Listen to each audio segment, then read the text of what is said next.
मरकजी वजीर बराए समाजी इंसाफ रामदास आठवले ने नांदेड़ जिले का दौरा किया और खुशखसाली का जायजा लिया। महाराष्ट्र में इंतखाबी ज़ाब्ते अखलाक में नरमी आने के बाद मरकज़ी वज़ीर बराए समाजी इंसाफ व रुकन पार्लियामेंट रामदास आठवले ने शनिचर की दोपहर नांदेड़ ज़िले का दौरा किया और खुशकसाली के हालात का जायज़ा लिया।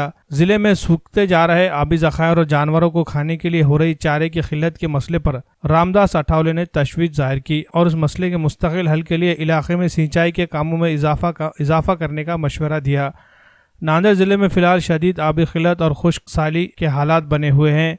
पीने के पानी की फराहमी के लिए कई इलाकों में टैंकरों की मदद ली जा रही है।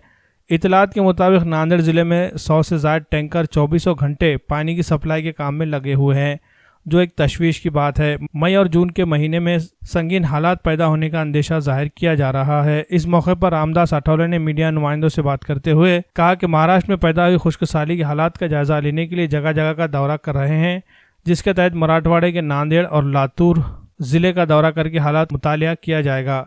वाज़ेह है कि महाराष्ट्र में नांदेड़ और लातूर ज़िला ऐसे इलाके जहां खुश्कसाली के हालात काफ़ी संगीन बने हुए हैं।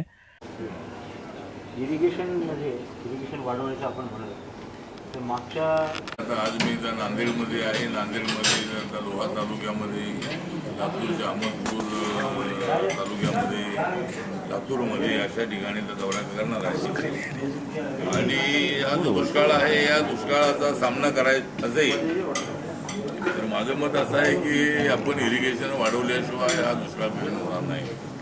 त्यासाठी त्या जिल्ह्यामध्ये किंवा त्या डिव्हिजनमध्ये मोठे डॅम उभे राहिले पाहिजे। नद्या जोडण्याचा कार्यक्रम हातात घेतला पाहिजे।